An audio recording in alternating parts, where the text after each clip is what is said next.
pessoal. Hoje nós começaremos mais um bate-papo consciencial com um grande amigo, Luiz Fernando Ianni. Ele é pesquisador espiritualista e há algum tempo vem desenvolvendo uma pesquisa muito interessante e muito profunda sobre um tema que me parece muito relevante nos novos tempos, nesse momento de isolamento, instabilidade intrínseca, pessoal, como também instabilidade social. Nós vamos falar sobre o tema diálogo. Luiz, bem-vindo. Que bacana que vamos poder bater um papo sobre a sua pesquisa, essa pesquisa tão fundamental, eu diria, né, nesses tempos, o diálogo. Gostaria de começar fazendo uma pergunta que eu faço para todos os nossos convidados, né? Como é que você começou na espiritualidade? Fala um pouquinho sobre a questão da tua família, das suas origens, né? E vamos falar um pouquinho desse contexto, né, em que você começou a desenvolver essa pesquisa consciencial espiritualista que culminou, né, na sua especialidade, o tema diálogo. Bem-vindo. Olá, Marcos. Olá a todos. Primeiramente, muito obrigado pelo convite, né? Essa oportunidade da gente bater esse papo sobre o diálogo. Eu vou tentar ser bem sucinto aqui, contando um pouco da história, mas eu nasci em Minas, né?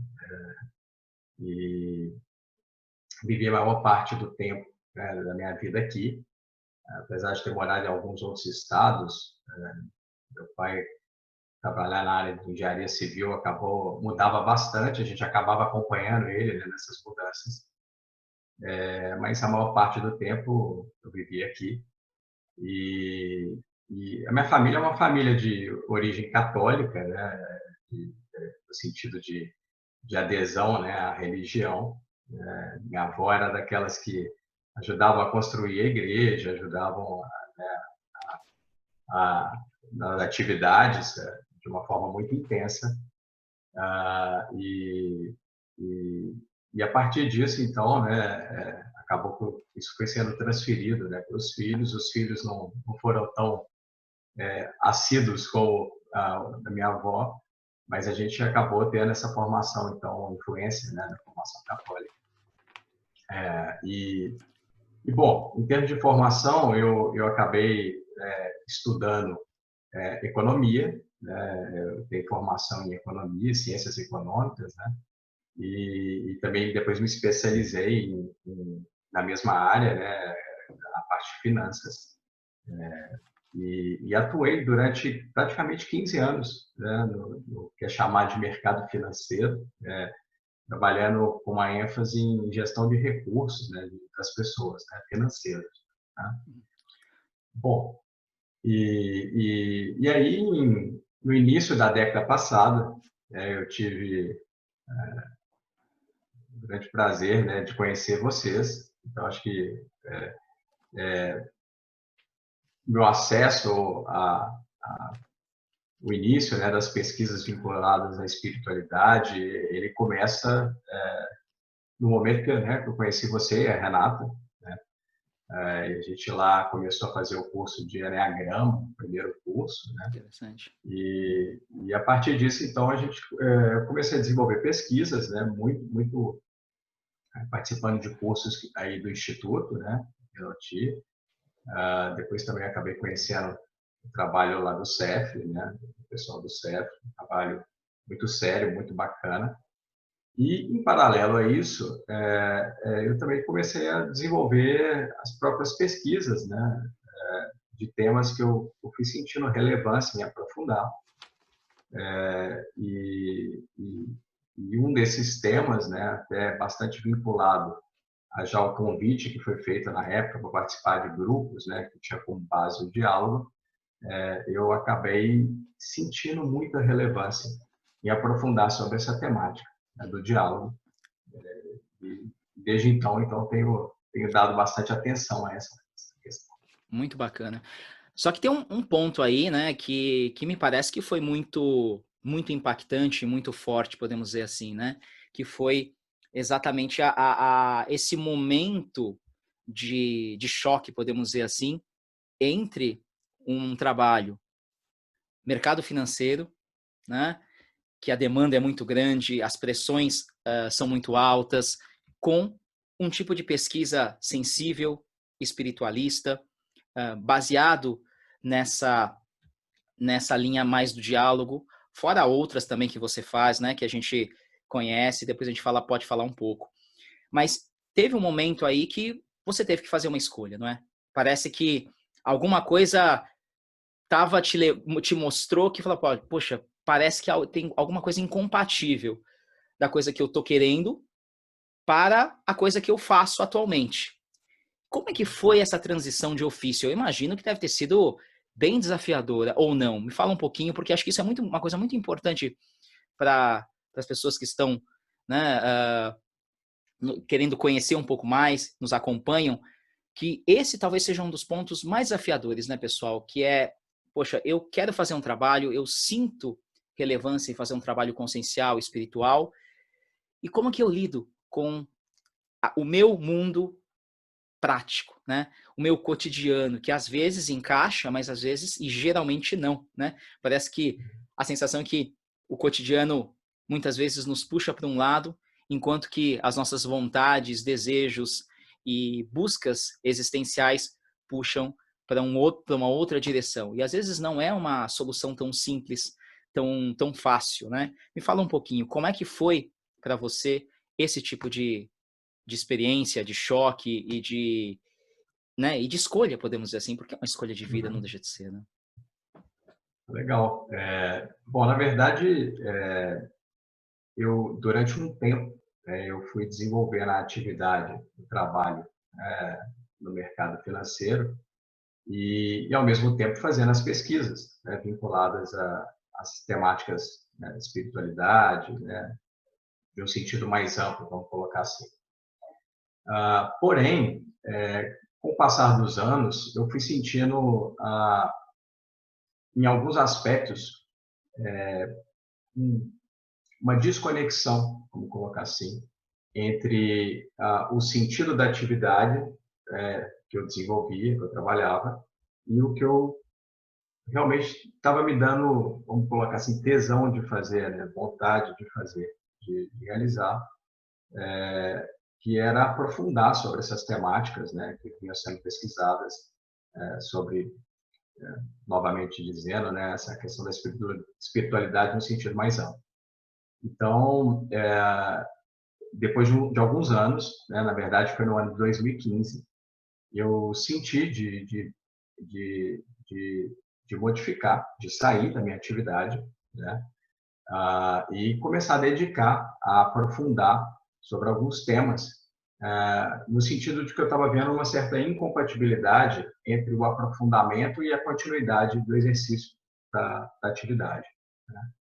Então, nesse aspecto, eu tomei uma decisão, na época, uma decisão, claro, que é uma mudança forte, estrutural, né, sobre vários aspectos pragmáticos, né, tanto no sentido de aspecto prático mesmo, financeiro e de tudo que envolvia a atividade, né, para um recomeço, né, para um recomeço no sentido de pesquisa, né, de algo que te dá vontade, né, de ação. E desde então tenho dedicado de uma forma mais direta, né, mais total assim a essa pesquisa, né, e nesse aspecto também tentando transitar essa pesquisa com o mundo, né, com a praxis do mundo também, né, tentando compartilhar um pouco isso, né, dessa pesquisa com as pessoas e é um compartilhamento mesmo, né, de referenciais, vou colocar assim. Interessante. Mas uma coisa que eu fico curioso é de toda essa, né, de todas essas possibilidades de pesquisa conscienciais, vamos colocar desse jeito, existenciais, espiritualistas, por que você escolheu se especializar no tema diálogo, quais foram as suas motivações? Quer dizer, o que né, falaram, poxa, esse é um tema que eu desejo pesquisar e a fundo, né? Porque é um tema realmente muito relevante, mas para algumas pessoas também muito abstrato. Eu diria até mesmo mais abstrato do que a própria espiritualidade, né? Porque fica uma coisa assim com um ponto de interrogação muitas vezes, né? Fala um pouquinho, quais foram as suas motivações e necessidades para seguir nessa linha? Na verdade, assim, quando eu comecei a ter contato com o tema, até participando de grupos, né, que tem base em diálogo, né, primeiro eu comecei a perceber a relevância do ato de dialogar, né, a riqueza que existe no momento que você realmente consegue estabelecer diálogo com o outro. No entanto, eu também fui percebendo as minhas limitações, as minhas dificuldades em estabelecer diálogo, dificuldades essas que eu diria estruturais, né, porque talvez a gente vai falar isso um pouco mais para frente, né, mas a gente acaba esbarrando a nossa incapacidade de dialogar em aspectos internos, né, conscienciais nossos, que acabam funcionando como bloqueios. Ao perceber isso, ao perceber alguns choques específicos, que acho que vale a pena compartilhar, né, de perceber que ao longo da minha vida inteira eu acabei dialogando muito pouco com as pessoas, estabelecendo pouca troca, apesar de a gente às vezes confundir, né? Mas você conversava, você falava muito, a gente, né, se relacionava, mas eu comecei a perceber que essas trocas eram trocas que envolvia de fato pouco aprofundamento sobre questões, né? Pouco compartilhamento. Né? Ou seja, a questão do diálogo, então, ela para você está muito alinhado à, à própria modificação de si. É isso? Até a própria percepção sobre si mesmo, essa autoobservação, né? Pelo que você falou, é isso? Sim, sim. Eu não, ao meu ver, está interligado, né? O autoconhecimento com a capacidade de dialogar, ao meu ver, caminham juntos, transitam juntos. E talvez essa seja uma das riquezas do diálogo, né? Porque na medida que eu vou me abrindo para trocar com o outro e estando atento a mim, eu vou ampliando esse potencial de percepção de si, né? E também percebendo essas travas, esses aspectos não compreendidos em você que te impedem de estabelecer uma relação mais profunda com o outro. Né? Então, nesse sentido, ao meu ver, está muito interligado. Né? É como eu abordo, é como eu vejo. Né? Não tem como você separar. Uma coisa da outra. Agora, assim, eu acho que a gente chegou num ponto aí, né, que é legal a gente fundamentar. Então, vamos falar, né, o que é esse tal de diálogo, Luiz? E já emendando uma outra questão, você falou assim, tá, eu conversava com as pessoas e muita gente tem essa confusão, né? O que é o diálogo e qual é a relação, se tem alguma coisa a ver, ou a distinção do diálogo ou, né, as diferenças de diálogo com uma conversa, um bate-papo. Quer dizer, muitas, não, eu dialogo, eu vou toda quinta-feira lá no happy hour, né, agora nem tanto, né, com os amigos, mas agora eu faço virtual, cada um pega a sua cervejinha, o seu whiskinho, brinda na tela, né, e come o amendoim, né, e aí, né, conversa, qual que é a diferença de diálogo com conversa ou bate-papo, ou mesmo até a própria expressão falada, né? A pessoa confunde a fala com o diálogo. Eu estou falando, eu estou dialogando, portanto, né? Ou alguma coisa um pouquinho mais solene, quer dizer, algo vinculado a se eu dialogo, eu tenho uma maneira, uma oratória intrínseca a isso, quer dizer, eu falo muito bem, ele dialoga muito bem, né? O que significa esse diálogo? Dá a sensação que diálogo, de alguma maneira, tem a ver com uma comunicação mais sensível. Sensível, eu digo, do ponto de vista de observar o outro. Outras pessoas não, dizem que dialogar é a mesma coisa que falar. Eu acho que é legal a gente esclarecer essas condições, dar esses parâmetros, começando, obviamente, com o diálogo em si. Né? O que é o diálogo? É realmente muito relevante a gente tentar conceituar, não como algo fechado, né? Mas pelo menos com uma forma da gente alinhar um pouco do que a gente está chamando de diálogo, né? Eu gosto sempre de recorrer à etimologia da palavra, né, vinda da Grécia, que quando você divide dia em logos, né, dia como através de ou por meio de, né, e logos de verbo, palavra, significado, razão, né, aquela visão filosófica, conhecimento também, mas escolhendo, né, pegando significado como logos, né, e dia através de uma conversa, de uma interação, né, a gente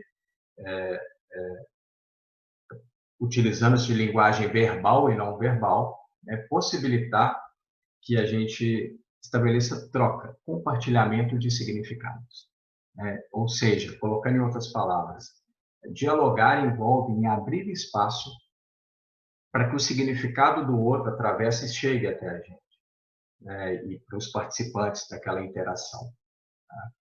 E nesse aspecto é que me parece que a gente confunde bastante o fato das vezes a gente se encontrar e as pessoas falam bastante, conversam bastante, mas estabelecem pouca troca, porque há pouca escuta um do outro, né? A escuta ela é muito limitada e há pouca abertura de espaço para essa troca, né? Para aprofundar sobre temas em conjunto, né? Então, é muito comum a gente às vezes vê uma pessoa que fala muito, fala, não, você dialoga muito, para você é tranquilo falar. Geralmente a pessoa às vezes tem uma facilidade de falar, mas eu diria que a gente tende a estabelecer muito mais monólogos autoafirmativos, né, nos encontros, que é tentar falar aquilo que eu penso como forma de eu me autoafirmar, né, ao invés de eu estabelecer de fato uma relação de abertura, troca. Podemos até utilizar um termo de comunhão com o outro, naquele momento. Né? Uma comunhão no sentido de troca, de abertura e de compartilhamento. E pegando esse aspecto da oratória que você colocou, a gente também às vezes confunde muito o fato da pessoa ser articulada e conseguir estabelecer um raciocínio lógico, coerente, né, e falar bem, né, construir a ideia bem, com o fato dela de fato dialogar, né? Às vezes a pessoa tem uma grande oratória, tem uma capacidade oratória muito desenvolvida, vamos colocar dessa forma, mas a pessoa acaba, às vezes, abrindo pouco espaço para troca, né? Abrindo pouco espaço para compartilhar aquele momento com o outro e trocar com o outro. Então, eu percebo que, nesse sentido, a gente acaba confundindo bastante e chamando tudo de diálogo, né? A gente pode até dar um exemplo, às vezes, nas famílias também, né? Às vezes o pai fala, não, eu dialogo muito com o filho. Às vezes, o fato do pai falar muito com o filho, ele interpreta que ele está estabelecendo um diálogo, mas muitas das vezes a gente não escuta o que está sendo dito, né, pela criança, ou, de uma forma geral, nós como adultos, né? Então, acho que nesse sentido que é um possível olhar para o diálogo, né, que a gente está compartilhando, mas é como eu vejo, né, essa abertura para trocar com o outro de uma forma mais profunda, né, de uma forma que haja realmente compartilhamento de significados. Então, assim, acho que talvez a gente pode dizer que o primeiro fundamento do diálogo é a escuta. Podemos dizer assim, é uma escuta, não é apenas um ouvir, mas é um escutar realmente, deixar, de uma certa maneira, que a informação, a expressão do outro, isso é uma coisa muito complexa, a gente vai falar acho que um pouco depois sobre isso, consiga chegar até você sem julgamentos. É por aí? Exato, Márcio. Como eu vejo, eu acho que a escuta ela é primordial, né? Você estabeleceu uma escuta onde há espaço, né, para entender o que o outro está dizendo, e espaço para aprofundar em conjunto com o outro sobre aquela determinada temática, ela me parece ser fundamental, primordial, como eu disse anteriormente. Claro, aí nesse sentido, acho que a gente vai explorar depois, existem, através da autoobservação, é possível a gente perceber uma série de bloqueios, né, que acabam impedindo e limitando essa escuta e, consequentemente, o estabelecimento do diálogo, né, de uma forma Uhum. mais Tem, tem, direta. tem uma questão que eu acho que é relevante, porque das coisas que eu mais ouço quando a gente começa a falar sobre o tema diálogo, às vezes é um não entendimento, né? Eu vou fazer um curso de diálogo, eu vou fazer eu participo de um grupo de diálogo. Para quê? Tá? Ou seja, é uma coisa muito, muita gente, o pessoal confunde, como nós falamos, né? É para aprender a falar melhor, né? É aprender a entender o outro, né? Você falou muito bem a respeito dessas diferenças, mas geralmente nós temos uma orientação muito prática, uma visão muito prática das coisas, né? De uma forma geral. Então, assim, o diálogo, para as pessoas que não conhecem esse tema, tem algum tipo de função prática? Ou seja, para que eu estudo e me aprofundo no diálogo? Eu chego em algum lugar com isso? Eu estou fazendo para o quê? Para melhorar minhas vendas no fim do mês, né? Para eu ter mais contratos, né? E aí?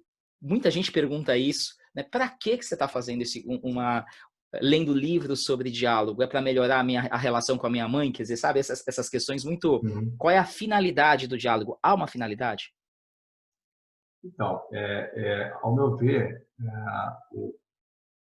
o diálogo por si, né, ele já traz uma riqueza muito grande, que é esse potencial de amplitude de olhar, né, a partir desse compartilhamento de significados entre as pessoas, nós vamos ampliando nosso olhar, né, para diversas temáticas, e você começa a se abrir para construir, né, em conjunto com os outros, algo novo a partir dessa troca, desse compartilhamento. Né? No entanto, esse olhar pragmático de buscar o diálogo como uma fórmula para resolver, às vezes, problemas que eu estou experimentando, se a gente não estiver atento, a gente pode colocar ele só como uma função, como uma muleta, e não perceber a relevância dele intrínseca, né, ao diálogo. Né? E a relevância também de você se abrir para compartilhar com o outro, para trocar com o outro, para aprofundar sobre temas com as pessoas. Então, ao meu ver, quando a gente acaba direcionando isso para resolver um problema, a gente pode incorrer numa percepção muito fechada do diálogo e que acaba, inclusive, limitando a sua capacidade de dialogar. Né? Porque o diálogo ele é algo vivo, né? Ele é algo que requer você perceber ele como relevante por si, né? E não como para chegar a algum objetivo, para chegar em algum lugar. Né? Isso pode sim melhorar. Colocando a sua pergunta, só para colocar, claro que no aspecto do cotidiano, você, a partir do momento que você começa a perceber relevância em se abrir para escutar o outro de fato, isso pode gerar efeitos nas relações? Claro. Né? Isso pode trazer amplitude, olhando num aspecto mais macro, como sociedade? Claro. Inclusive, é muito relevante essa questão, mas, ao meu ver, eu acho que isso é algo que ele acaba acontecendo, vamos colocar assim, naturalmente, a partir do momento que eu percebo a relevância de dialogar. Muito, muito interessante, porque uma das coisas, até eu quero emendar com uma outra questão, que uma das coisas que me parece que você mesmo falou, né, que diálogo está ligado intrinsecamente à autoobservação, e a autoobservação, obviamente, se alinha com o que nós chamamos de autoconhecimento, né, de cada vez mais nos conhecermos sobre os mais variados matizes, como também olhar pontos que nós desconhecíamos de nós mesmos, principalmente as travas, os nossos julgamentos, os nossos juízos de valor, né, que nós fazemos quase automaticamente para as pessoas e coisas, né? Só que nós temos uma condição aí na pós-modernidade, né? Com tantos cursos, formações, nós temos aquelas relações hoje que é muito perigoso de modificar, né, alguns tipos de conceito, ou usar a mesma terminologia para estabelecer novos significados atrelados a um modelo de pensamento muito pragmático, para não dizer utilitarista, né? Fundamentado num valor de mercado, né? E aí nós temos assim os termos hoje em dia, por exemplo, eu gosto de sempre deixar muito claro minha posição aí, e eu queria saber de você, como várias metodologias, hoje está muito em moda o coaching ou outras metodologias que se apropriam de palavras, modificam, às vezes, o próprio conceito dessas palavras, e as pessoas que não conhecem, usam, não, a pessoa fala de espiritualidade, né? Ele fala de autoconhecimento, né? Não, ele usa uma técnica de programação neurolinguística no coaching, uh, usa o autoconhecimento, fala de espiritualidade, tá? Mas, no fim das contas, você fala assim, nossa, mas a palavra é a mesma, mas o significado, ou até mesmo a intenção, parece que é extremamente divergente, né? Eu queria saber um pouco a sua opinião nessas relações, quando você tem essas distorções que ocorrem desse mundo líquido, né? Citando Bauman, com essa função utilitarista, quer dizer, como é que fica isto, né? Porque aí o diálogo vai ter uma função, aquilo que nós falamos. A função é vender mais. A função é se destacar. A função do diálogo é ser um sucesso. E há umas distorções aí complicadas, né? E aí como é que fica, né? Como é que a gente pode esclarecer para as pessoas que acham que espiritualidade ou autoconhecimento sobre esse tipo de matiz, sobre esse tipo de olhar, não tem nada a ver com o que a gente está falando aqui, né? É uma outra coisa, né? É um outro tipo de modelo, até mesmo de olhar a vida, né? Eu sempre falo isso porque, às vezes, nos eventos, eu percebo que há muita gente interessada, mas que fez muitos cursos ou participou de eventos que usam essas mesmas terminologias com significados, mas os significados são completamente distintos. Nesse aspecto, o diálogo também aparece sobre esse tipo de olhar distorcido, Luiz? O que você acha? Como você colocou, né, nós no mundo hoje pós-moderno, né, há uma tendência, né, a gente tender maximizar a utilização do nosso tempo, né, visando obter o maior retorno possível, né, com o menor esforço possível, né? E eu acho que isso acabou moldando a nossa forma de pensar, de uma maneira que a gente busca, seja na espiritualidade, hoje que está muito em voga, como você colocou, né, no autoconhecimento ou no diálogo, a gente busca um meio para resolver problemas práticos e para atingir objetivos de sucesso e por aí vai, né? E a gente está chamando isso de autoconhecimento, está chamando isso de diálogo e está chamando isso de espiritualidade. Ah, o meu olhar para essa questão é um olhar que conhecer a si, né? E daqui a pouco a gente chega no diálogo, né?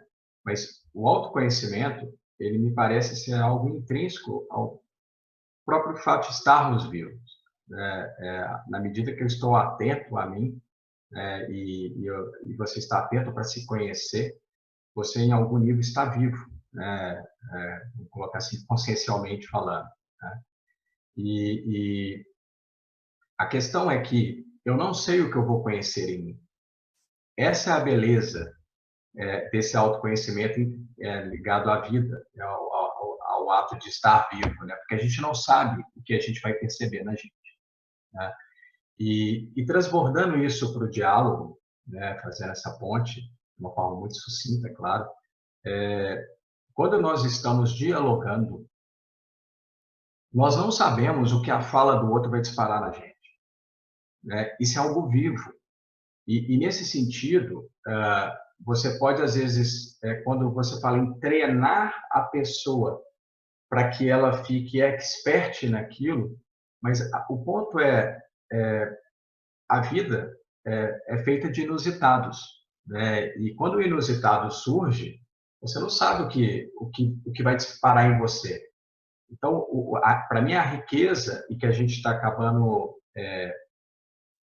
às vezes, deixando de perceber essa riqueza, quando a gente estipula isso com um objetivo de atingir algum local no pódio, né, o sucesso, tudo, às vezes a gente pode deixar de perceber, num instante, o que está sendo espelhado para a gente, né, naquele momento. E nesse sentido, eu estou perdendo todo o potencial que a troca, que o compartilhamento está gerando em prol de atingir um resultado, né? E aí, só para finalizar, eu corro o risco também de tornar a coisa mecânica. O diálogo que é algo vivo, o diálogo que é algo... A beleza está na vivacidade, no fato né, de ser algo vivo, né, algo que está sendo construído ali naquele instante. Na medida que eu tento transformar isso num método para chegar em algum lugar, eu acabo, às vezes, fechando essa parte viva do diálogo e transformando aquilo em algo mecânico. Então, acho que o ponto de atenção, e aí, colocando o que você falou, também vejo dessa forma, acho que hoje tudo está sendo chamado de autoconhecimento, espiritualidade, e o diálogo transitando nisso, a gente acaba, às vezes, tendo distorções de significados. É por isso que eu acho que é importante deixar claro, quando a gente fala de diálogo, o que nós estamos falando, né? Quando a gente fala de autoconhecimento também, o que a gente está chamando de autoconhecimento. Ou seja, você não tem um título Master Dialogue Practitioner, né? Eu... é interessante, porque quando você percebe o diálogo como algo vivo, não dá para você falar que eu sou um expert no sentido que eu já aprendi tudo. Não. A cada instante você está percebendo travas, bloqueios que te impedem de dialogar, né? E isso, se comunicando com o autoconhecimento, você está percebendo você e percebendo essas travas, gerando o potencial de compreender a si a partir da percepção das travas, né? Sim. Então, não tem como, né? Pelo menos é o meu olhar para essa questão, é você fechar o diálogo e falar assim, ó, você é um expert. Há sempre um aprendizado constante, né?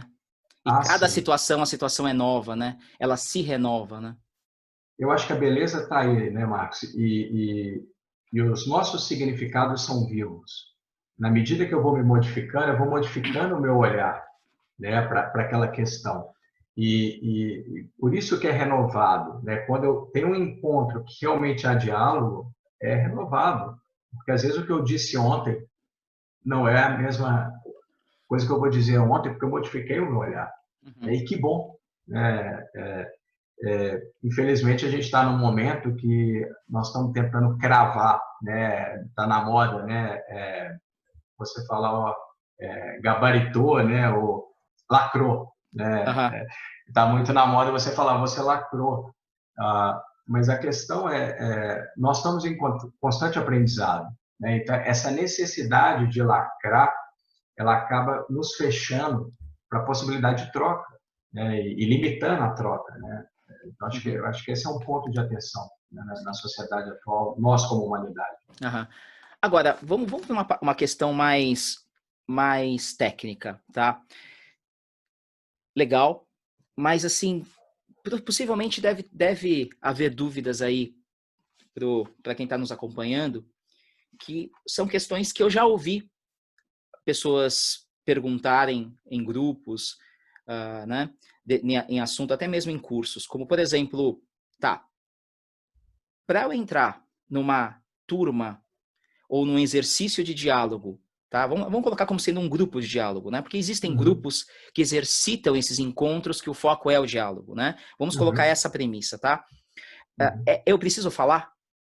É obrigado? Eu entro num grupo, então eu preciso falar, né? E aí a gente começa eu vou fazer todas as perguntas aqui e fique à uhum. vontade depois para responder, tá?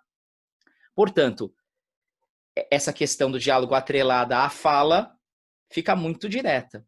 Só que se eu não quero falar, eu não tenho nada para falar, então não posso participar de nenhum grupo de diálogo, certo? Outra questão. Para ter o diálogo, é necessário ter algum assunto? Da onde o diálogo surge e como ele surge? Alguém traz? Ou fala-se sobre coisas? Ou, por exemplo, eu não estou entendendo nada do que as pessoas estão falando. Então, não tenho nada a acrescentar, eu fico calado. Então, não há diálogo para comigo, né? E, para finalizar, o exercício do diálogo ele começa com quantas pessoas? Com duas? O ideal é ter um número mínimo, um número máximo, né? Um grupo de quantas pessoas, né? E aí, como que funciona essa logística, podemos dizer assim, dos encontros, Luiz?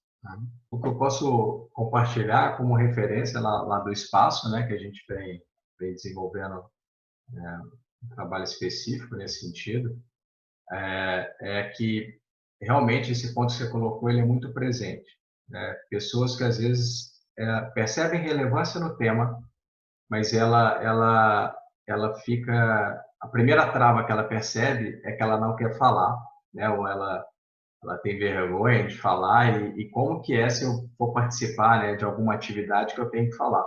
Então eu escolho não participar e não me abrir porque para mim falar eu não consigo. Então isso acontece, isso que você colocou, né? Mas indo para a parte final, depois a gente volta. Se para dialogar você precisa de um grupo grande, pequeno. Bom, isso depende muito do olhar dessa questão do diálogo que você está estabelecendo, né? O dialogar com duas pessoas, você pode estabelecer um diálogo, né? Isso é fato. No cotidiano, em qualquer ambiente, né? Você consegue dialogar. Para não falar nesse diálogo consigo, no diálogo com o meio, né? Que a gente acaba, quando a gente se abre a gente acaba estabelecendo também. Mas falando diretamente de um diálogo que envolve conversa ou envolve linguagem verbal, né, e não verbal também, mas a linguagem verbal,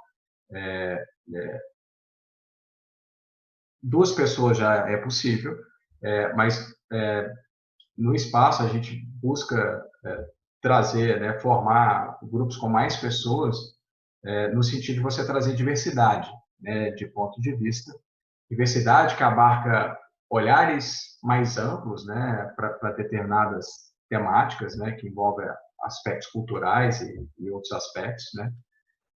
E aí você tem então um corpo que pode estabelecer uma troca mais ampla, né, a partir dessa reunião de um maior número de pessoas. Uhum. Né? Essa questão, só para trazer a pergunta de novo, é se você precisa começar com algum assunto. Ou seja, alguém traz um assunto, tem algum facilitador que fala, vamos falar sobre esse tema hoje, ou os assuntos surgem naturalmente, né? Como é que funciona essa relação? Inclusive, obviamente, assuntos que talvez sejam complexos para algumas pessoas, e falar, nessa reunião não vou falar nada, porque eu não tenho a mínima ideia de como é que funciona um assunto que está sendo colocado. Na verdade, não tem um assunto determinado, né? Não é um assunto, não é uma reunião pautada por, literalmente, redundantemente falando, por pautas, né? Acaba surgindo naturalmente temáticas que são levantadas por alguma pessoa, aí a partir dessa troca, né, desse, da exploração inicial dessa temática, vai se desenvolvendo, né, os encontros e os grupos, né? Legal. Uma coisa que eu, aproveitando essa condição, você falou do grupo, né, de mais pessoas para ter diversidade, e a questão de expressão, né, me parece que tem um ponto aí que é bom a gente conversar, que é a questão de diálogo só existir com amizade ou um mínimo de confiança, porque a pessoa tem que se abrir. Como é que você vê isto? Eu não falo nada porque eu não conheço o cara que está do meu lado. Eu não sei como ele está vendo. Eu tô achando que ele está tendo uns olhares meio esquisitos para comigo. Né? Então é melhor não falar, ficar na minha, porque eu não conheço. Ou seja, no fim das contas, o diálogo ele só funciona num nível de amizade de pessoas conhecidas ou, consequentemente, no mínimo de confiança. Como é que funciona? Na verdade, ao meu ver, a questão da amizade, ela pode acontecer pelo decorrer da convivência, né, nesses grupos de diálogo, né? Haja visto, né, que a gente participa, né, juntos, de um grupo, né, e que a gente consegue perceber. A confiança é uma questão importante no diálogo. Eu acho que ela é uma questão central também, assim como a escuta, né? Uma vez que se o ambiente ele é tomado por desconfiança, dificilmente as pessoas vão se abrir tanto para falar quanto para escutar, né, e para trocar de uma forma mais profunda sobre determinadas temáticas.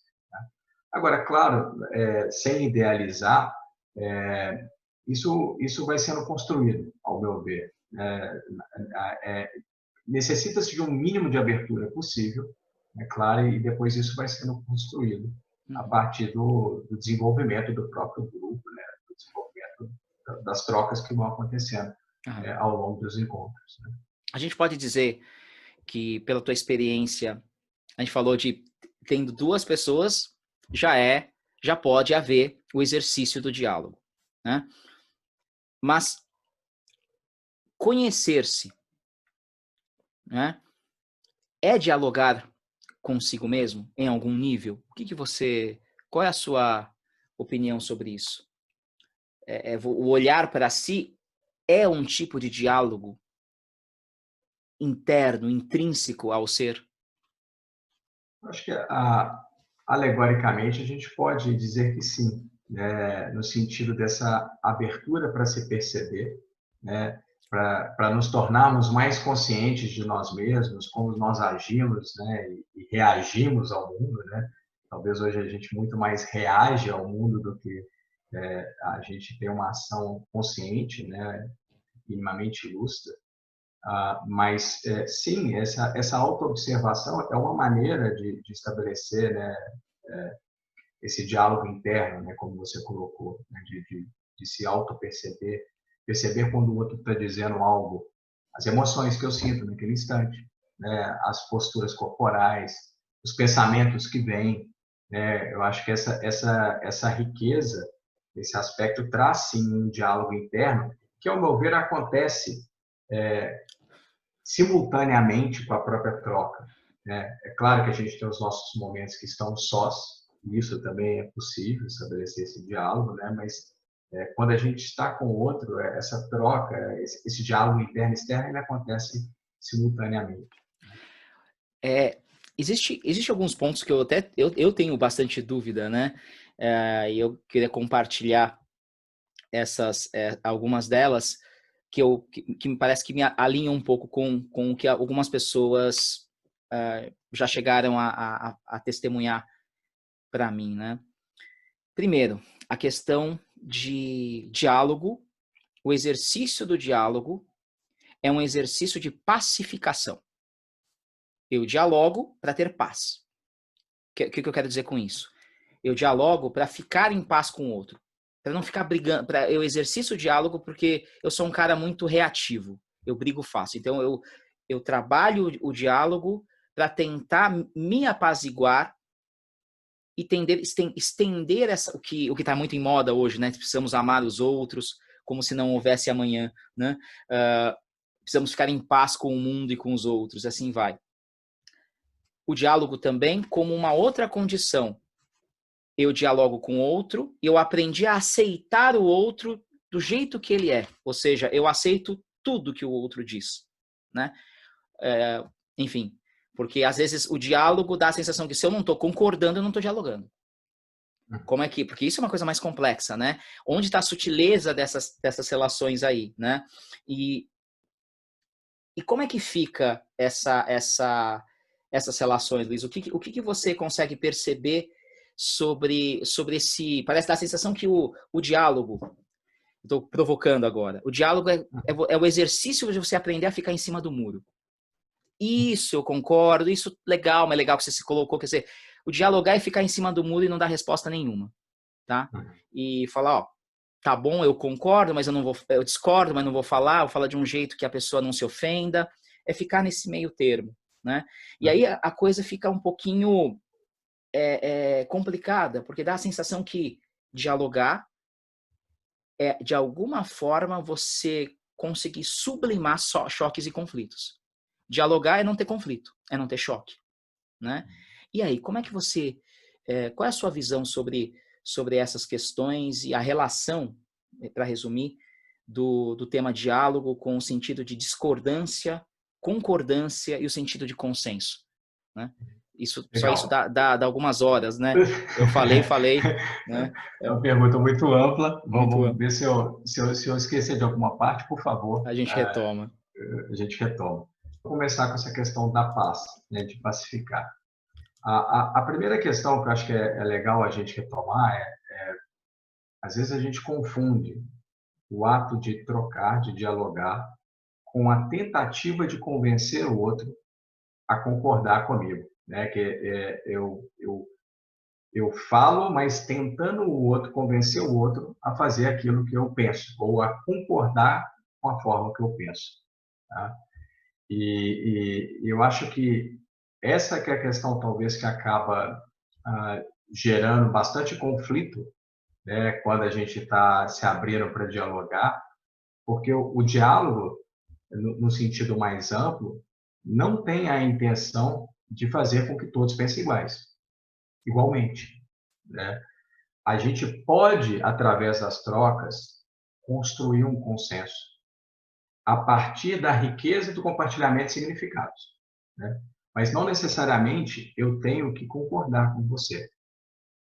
O ponto é essa questão de estar em paz, né, de usar o diálogo para ficar em paz, né? O ponto é, às vezes você tem um ponto de vista que é diferente do meu. Mas quando eu aprofundo com você para entender o seu ponto de vista e deixo chegar o seu significado até a mim, eu estou primeiro co-participando de um bolsão de significados mais amplo. Eu consigo entender mais o seu ponto de vista. Mas não necessariamente eu tenho que concordar. Acho que esse é um ponto muito importante, né? Porque eu não tenho que aceitar o que você colocou se eu penso de forma diferente, né? Mas, ao mesmo tempo, eu abro espaço para você construir e eu entender os seus pressupostos, né? A partir disso que eu tenho que suspender os meus pressupostos para que eu possa entender o seu. Se eu não abro esse espaço, minimamente, eu não consigo entender o seu pressuposto. Tá? Mas, indo para o ponto do que você colocou, é comum, ou pelo menos é perceptível, co-participando de grupos de diálogo e também, né, no cotidiano observar que, às vezes, há choques de necessidades, né? O que é uma necessidade para você é diferente do que é uma necessidade para mim. Tá? E eu acho que a nossa grande dificuldade aí é de continuar estabelecendo um diálogo mesmo com esse choque de necessidades, né? Eu abro pouco espaço para continuar desenvolvendo o diálogo e para tentar aprofundar, às vezes, para perceber se essa necessidade é realmente uma necessidade absoluta ou se é algo que, às vezes, estou preso, né? Então, nesse sentido, eu estou até parafraseando aqui o David Ball, né, que ele coloca isso de uma forma muito, muito interessante no livro dele sobre o diálogo, mas o choque de necessidades ele é natural, né, porque às vezes o que eu defino como necessidade é distinto do que se define. Mas a questão é como eu vejo essa diferença de necessidade. Eu vou tentar impor a força ao Marcos para ele engolir a minha necessidade é mais necessária que a dele, né? Se sim, nós vamos provavelmente ter conflito, né? Isso provavelmente nós vamos ter conflito e provavelmente você vai ter um fechamento naquele instante do diálogo, né? Você fecha o diálogo porque aí vira uma disputa, né? Que acaba caindo numa discussão que pode ir para outros rumos. Acho que esse é um ponto que você colocou muito relevante. E a questão de você se manifestar ou não, de ter que criar esse ambiente, às vezes, forçado, né? De, tudo bem, eu aceito, né? Eu aceito o que o outro está dizendo. Esse é um ponto também que, ao meu ver, ele acaba fechando o diálogo. Você aceitar para evitar o conflito também você, às vezes, deixar de compartilhar o seu significado e engolir algo que você não compartilha. O ponto voltando ao início do que eu coloquei, eu estou compartilhando algo porque eu quero convencer o outro, eu quero me destacar, eu quero ser o vencedor daquela relação, né? Ou eu estou compartilhando aquilo como um potencial de troca e de aprendizado conjunto. Eu acho que a gente confunde muito isso. E o que acaba acontecendo no que você está colocando, né, é que a gente acaba, durante as relações, impondo no outro, percebendo ou não, a, a, a suposta, né, verdade, entre aspas, que eu acredito. Né? E eu fecho o potencial de troca com o outro. Então, acho que esse é um aspecto muito, muito relevante, ao meu ver, e sério, né? Porque isso fecha o diálogo, mas acontece. Então, a gente tem que lidar com isso. Né? É interessante que dá a sensação que hoje a gente está tão... Há tantas normativas de conduta moral, né? Na moda pós-moderna, que quando a gente fala de respeito, de amor incondicional, de paz, como eu coloquei aqui, e principalmente essa noção de tolerância, né? Então dá a sensação de que é aquela coisa, eu tenho que te tolerar, né? E aí fica aquela coisa meio que com panos quentes, e na verdade eu já tenho um pré-julgamento da pessoa, mas eu não falo porque é um grupo de diálogo, né? Então fica aquela coisa meio que estranha, né? Então há umas forçações de barra muitas vezes, né? Parece que é essa necessidade, o dialogar é de alguma maneira a gente conseguir de uma certa maneira se abrir, né? Para perceber o outro, como também perceber todas essas nossas amarras, esses nossos juízos de valor moral e assim vai, né? Eu também vejo dessa forma, compartilho dessa forma. Eu acho que é por isso que não tem como você separar autoconhecimento de diálogo, ao meu ver. Uhum. Porque na medida que eu estou estabelecendo um julgamento do outro, eu em algum nível estou ajuizando o outro, né? E eu estou pressupondo que a forma como eu vejo é a forma correta. E muitas das vezes eu acabo deixando de perceber processos em mim na medida que eu fico julgando o outro e eu me fecho para dialogar. Né? Então, eu acho que não tem muito, ao meu ver, como você separar diálogo. Né? Nós vamos falar isso várias vezes, mas de se abrir para se autoconhecer. E se abrir para se autoconhecer, acho que pegando o ponto que você colocou atual, é você ver como você está agindo e reagindo no instante, não de forma idealizada. Voltando àquela pergunta anterior que você colocou, eu acho que é muito legal de explorar ela em conjunto com essa, porque hoje a gente está acabando tendendo a idealizar quem eu tenho que ser para que eu possa ser reconhecido, ter sucesso, né? E para isso eu me autoconheço. Só que é um autoconhecimento não para ver como eu sou de fato, como eu reajo, como eu penso, né? Mas sim para projetar uma imagem que vai me permitir galgar o sucesso ou galgar seja o que for. Agregar Né? valor, né?